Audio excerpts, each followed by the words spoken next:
반갑습니다. 정전 이야기꾼 방길튼 교무입니다. 이번 시간부터 정전 제3 수행편의 의두요목에 대해서 살펴보겠습니다.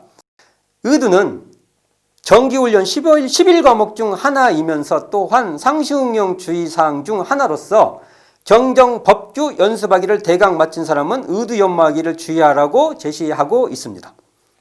의두는 의심 공부로 의두연마하여 의심이 뭉치도록 하는 사리연구의 한 방법으로 의두는 의심나는 제목을 연구하여 감정을 얻게 하는 공부입니다. 정전 의두요목은 20조항으로 구성되어 있으며 소태산 대종사가 직접 만든 의심거리와 불조의 화두가 포함되어 있습니다. 결국 의두요목은 핵심 의문사항이요. 그러니까 어떤 핵심적인 의심거리라는 거죠. 그리고 이러한 의심거리의 문제집이다 라고 말할 수 있을 것입니다. 특히 의두요목 중 화두는 의두요목이 쭉 20조항 중에 화두가 상당 부분을 차지하는데 화두는 정기훈련의 의두성리와 관련되어 있는데요. 자, 의두요목에는 불조 화두가 다수 있는데 이 화두는 의두의 조항이요 또 성리의 실전이라고 할 수 있다는 겁니다. 그러니까 원불교 교전의 정전에는 화두가 의두 11과목 중에 의두에 편입되어 있으나 정전의 저본인 불교 정전에는 화두가 의두에 있지 않고 성리에 있다는 것입니다. 결국 원불교 교전의 정전에서는 이렇게 되어 있습니다. 의두는 대소유무의 이치와 시비의 일이며 과거 불조의 화두 중에서 의심나는 제목을 연구하여 감정을 얻게 하는 것이니 여기에 보면은 의두에는 뭐가 있어요? 대소유무의 이치, 시비의 일, 과거의 불조의 화두. 이게 결국은 의두의 조항이 되는 거죠. 이 중에서 의심나는 제목을 연구하여 감정을 얻게 하는 것이니 이는 연구의 깊은 경지를 밟는 공부인에게 사리간 명확한 분석을 얻도록 하며라고 제시되어 있습니다. 정의되어 있고요. 불교 정전에서는 성리라 하면 우주 만유의 본래 이치와 과거의 불조의 이르신 천만 화두를 해결하여 알자 하며라고 정의하고 있습니다. 그러니까 불교 정전에서는 성리에 화두가 들어가 있고 현행 정전에는 의두의 화두가 포함되어 있다는 것입니다. 이를 종합해서 보면 화두는 의두의 조항이기도 하고 성리의 실전 방법도 된다는 것입니다. 양쪽에 다 포괄된다는 것이죠. 그러니까 의두와 성리는 사리 연구의 정기훈련 과목 중 하나로 방법은 달라도 결국은 한 경지라는 것입니다. 자, 여기서 다만 또 좀 더 살펴볼 것은 정기훈련 11과목 중 하나인 의두는 의심나는 제목을 연구하여 감정을 얻는 공부인데 이게 이렇게 돼 있죠. 대소유무 이치, 시비의 일, 과거의 불조 화두가 의심거리라는 것이죠. 이 의두요목에는 그런데 이 의두 우리가 현재 이번 시간부터 우리가 다뤄야 될 이 의두요목에는 이 중에 시비의 일이 제시되어 있지 않다는 것입니다. 대소유무 이치, 과거의 불조의 화두는 나오나 시비의 일은 거기 빠져 있다는 것이죠. 자, 의두요목에는 시비의 일은 없는 반면 불조의 화두와 대소유무의 이치에 큰 비중을 두고 있다는 겁니다. 이는 시비이해를 계기로 대소유무의 이치와 화두를 밝히는데 중점을 두고 있다는 것이죠. 의두요목이라고 할 때 20조에는 주로 불조의 화두와 대소유무의 이치에 중점을 두고 설명하고 있다는 것입니다. 의두요목 중에 화두는 의두요목 중에 있는 것 중에 화두는 의두라는 그 개념에 포괄되는 의두 한 부분으로서 그러니까 화두는 의두에 포함되는 개념으로 봐야 된다는 것이죠. 정전에서 의두는 이렇게 설명됩니다. 사리간에 분석하는 공부를 한다면 성리는 자성의 원리를 해결하는 공부라고 정의하고 있습니다. 소태산 대종사는 의두는 명확한 분석이라면 성리는 관조로서 깨쳐 얻으라고 말씀하십니다. 이게 성리 해결은 관조, 반조하는 공부라고 한다면 의두 분석은 전체를 명확하게 통찰하는 공부라고 말할 수 있을 것입니다. 의두와 성리를 이게 의두의 방법, 성리의 방법을 의두요목 1조인 세존이 도솔천을 떠나지 아니하고 이미 왕궁가에 내리시며 모태 중에서 중생제도하기를 마쳤다 하니 그것이 무슨 뜻인가라는 문제에 적용해 볼 경우에 이 연마 방식에 차이가 있다는 것입니다. 자, 먼저 의두연마의 방법은 도솔천과 왕궁가가 무엇을 뜻하며 모태 중에서 중생제도를 마쳤다는 것이 무슨 뜻인지 궁굴리어 분석하는 공부라는 것입니다. 다만 여기서 분석을 오해하는데 분석은 분별 사량하는 것이 아니라는 것입니다. 이 분석은 전체를 통찰하는 것입니다. 개념적이고 논리적이고 이성적이고 원리적인 설명을 동원하되 그렇다고 개념에 빠지고 논리에 갇혀 있으라는 것이 아닙니다. 그런 것이 아니라는 것이죠. 의도 분석은 통찰이요 전체, 통째로 관하는 전관의 그러한 사리 연구 방법이라는 것입니다. 특히 의두 중에 화두는 화두라는 의심거리를 통해서 의심이 걸리도록 하는 것입니다. 이게 화두를 알려고 하는 그 의심 당체에 드는 것입니다. 알고자 하는 마음, 모르는 그 마음, 그 궁금함을 직시하는 것입니다. 이렇게 모르는 마음 당체인 텅 빈 자리를 직시하여 이렇게 텅 빈 자리에서 모르는 마음을 뚜렷하게 드러나는 것입니다. 모르는 마음 당체는 텅 빈 대자리면서 모르는 그 마음이 명백한 소자리이며 또한 이러한 마음이 출몰하는 그 유무가 전개되는 자리라는 것이죠.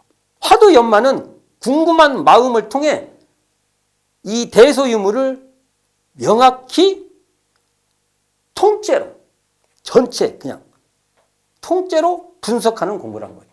여기서 분석하라는 것은 대자리가 그대로 드러나고 소자리가 그대로 드러나고 유무자리가 그대로 드러나는 것이지 여기서 이만큼은 대자리고 여기서 이만큼은 소자리고 여기서 이만큼은 유무자리라고 이렇게 분별 사량하는 공부가 아니라 그것을 통째로 대로 드러내고 소로 드러내고 유무로 드러낼 수 있다는 것입니다. 이에 비해 성리는 우주만이의 본래 이치인 이와 우리의 자성의 원래 이른 성에 진입하여 곧바로 자각하는 공부입니다.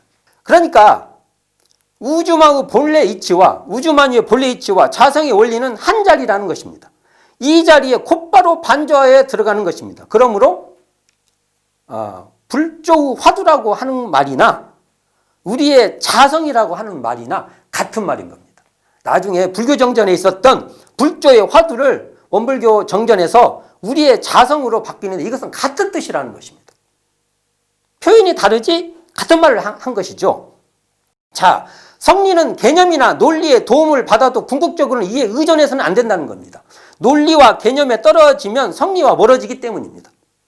개념적 논리는 성리에 들어가는 실지 방법이 될 수 없다는 것이죠. 도솔천이나 왕궁가 또는 모태와 중생제도를 다 마쳤다는 의미를 파악하는 농구는 성리와 직접적이지 않기 때문입니다. 그 개념을 농구한다 하여 그 자리를 직시하는 것이 아니기 때문입니다. 왜냐하면 성리는 눈앞의 모양이나 모습을 탈락시키는 것이 핵심이기 때문입니다. 눈앞에 전개된 모양과 모습은 언어 명상의 경계이니 그렇죠. 우리가 도솔천이라고 해도 내 눈앞에 있는 그 무엇이고 왕궁가라고 해도 내 눈앞에 있는 그 무엇입니다. 거기다 어떤 의미를 부여해도 그 언어 명상 무엇입니다. 이에 끌려 붙들리지 말고 단번에 내려놓는 것입니다. 성리는 마음의 당체를 곧바로 반조하여 그 자리를 딱 내려놓고 그 항상 역력하게 드러나 있는 그 자리를 곧바로 반조하여 관조해서 즉각으로 바로 그 자리에서 즉각해버리는 그러한 공부 방법이라는 것입니다. 마치 눈앞에 등불을 끄면 그 배경이 드러나듯이 방 안에 불빛이 꺼지니 밤한 하늘에 초롱초롱한 별이 환히 드러나는 그러한 격이다. 그러한 비유와 같다라고 말할 수 있는 것입니다. 세존이니 도솔천이니 왕궁가니 하는 개념도 모태 중에서 중생제도를 마쳤다는 논리의 흐름도 다 마음의 모양, 심상으로 내 마음에 펼쳐져 있는 그것으로 거기에 그냥 묶여버리면은 항상 그것을 드러내고 있는 그 자리는 망각되어 버린다는 것이죠. 그러니까 그 배경에서 항상 흐르고 있는 청정한 광명을 가로막는 분별 집착이 된다는 겁니다. 도솔천이다 해도 거기에 마음이 붙들려 있으면 바로 이것이 분별 집착이 된다는 것이죠. 그러므로 눈앞에 모양에만 붙들려 있는 그 의식을 내려놓기만 하면 도솔천이니 왕궁가니 하는 일체의 현상을 뚜렷이 밝히고 있는 그 나타내고 있는 그 자리가 드러난다는 것입니다. 하물며 모태니 중생이니 따질 필요가 없게 된다는 것입니다. 즉 눈앞에 펼쳐져 있는 언어 명상에 쫓아가는 집착만 내려놓고 그 배경에서 역력히 비추고 있는 이 자리를 직관하는 것입니다. 그러면 도솔천인 줄 아는 그 자리, 왕궁가인 줄 환한 그 자리, 그러니까 항상 그렇게 배경으로 흐르고 있는 것입니다. 눈앞 모습에만 붙들려 있는 그 언어 명상만 내려놓으면 뚜렷하게 비추고 있는 그 역력한 배경 자리가 분명해진다는 겁니다. 그 자리를 돌이켜서 관조하여 직각, 바로 직각하는 게 성리의 길이다. 이렇게 말해볼 수 있을 것입니다. 사리간에 명확한 분성을 요청하는 의도와 우리의 성품을 관하여 그 원리를 해결하는 성리는 상황에 따라 적용되어야 할 것입니다. 의도 분석과 성리 관조 방법에 혼선이 있어서는 안 될 것이며 특히 성리 관조를 의도 분석에 매몰시켜서도 안 될 것입니다. 그러나 또한 성리 관조를 했다 할지라도 관조한 이 자리를 다시 사리간에 명확히 분석해낼 수도 있어야 한다는 것입니다. 향상 안희정 선지는 소태산 당대의 선빵을 회고에서 우리에게 회고담을 말해주고 있는데요. 자, 이런 말씀입니다. 소태산 열애 당시는 매년 겨울에 3개월간 훈련을 했는데, 그러니까 동선을 놨다는 거죠. 훈련 해제 3일 전부터 3일간 밤 시간에 의례히 성리문답 시간을 갖게 하시고 이 시간만은 소태산 열애께서 친히 맡아주셨다. 그때 성리문담의 주제는 만법기일 일귀하처라는 문제였는데 이 문제를 가지고 열애선돌이, 조사선돌이, 의리선돌이로 3일간 밤 시간에 문답이 진행되었다. 첫날 밤은 열애선돌이로 문답이 진행되었고 다음날 밤은 조사선돌이로 문답이 진행되었고 마지막 날 밤에는 의리선돌이의 문답이 진행되어 끝마치게 되었다. 그런데 이 세 가지 단계의 관문을 무난히 넘기게 되면 양성을 어떻게 하느냐, 솔성을 어떻게 하느냐를 물은 다음 깨달음이 확실하고 공부기를 잡은 것이 분명하면 견성의 인가를 하여 주신다는 것이었다. 중략합니다. 문답을 할 때에는 반드시 거수로서 발언권을 얻어 하게 되고 소태산 열애의 물음에 답을 못하거나 주제와 방향이 빗나가거나 말이 막히게 되면 소태산 열애께서 법상 위에 놓인 벨을 누르신다. 그러면 말을 하는 도중일지라도 말을 중지해야 한다. 중략합니다. 나는 그때 서슴지 않고 첫날 밤 제1관문이었던 문답에 한몫이어 발언권을 얻어 나름대로 열애선돌이에 맞추어 답을 했고 그 이튿날 밤에도 발언권을 얻어 나의 나름대로 조사선돌이에 맞추어 답을 하여 적중의 여하는 알 수 없었으나 그 관문까지는 무사히 넘겼다. 그 다음 세 번째 마지막 날 밤에도 역시 발언권을 얻어 의리선돌이에 맞추어 말을 하게 되었는데 1, 2차 관문은 격의 돌이이기 때문에 어물어물 넘어설 수 있었으나 이 셋째 관문은 평소 깊은 연마가 있고 쌓인 경험과 실력이 있어야만 충분히 설명을 할 수 있었다. 중략합니다. 이 관문, 그러니까 의리선돌이죠. 의리선 관문은 성리의 체와 용을 완전히 알아 물음에 답하되 의리적으로 설명하여 그 물음에 적중이 되어야 하면 또한 대중이 듣고 인중이 되어야 한다. 그러니까 향산 안희정 선지님께서 쓰신 원불교 교존 회의 중에 한 대목입니다.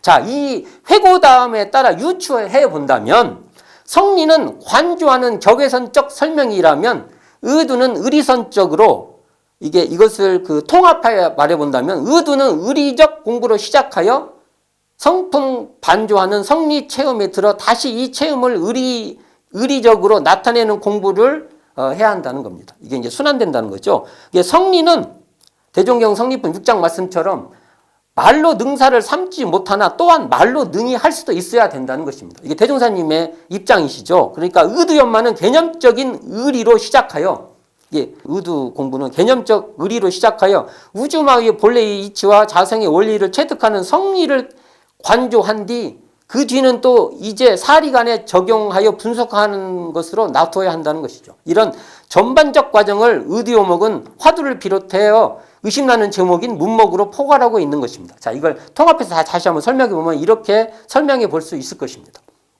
자, 의두는 성리의 창구이면서 또한 성리의 출구이기도 하다. 그러므로 의두의 바탕은 성리이고 성리의 출구는 의두이다. 성리는 의두의 체가 되고 의두는 성리의 용이 될 수 있다. 이러한 서로 간에 밀접한 관계가 있다는 것이죠. 이처럼 의두 요목은 의두 연마뿐만 아니라 성리 관조까지도 포괄하는 그러한 문목이 된다. 이렇게 살펴볼 수 있을 것입니다. 그래서 의두요목은 의두의 방법도 되지만 또 한편으로는 그 의두요목을 통해서 성리의 실전으로도 우리가 들어갈 수 있다. 오늘은 의두요목과 의두성리의 관계에 대해서 살펴보았습니다. 감사합니다. 지금까지 정전이야기꾼 방길튼 교무였습니다.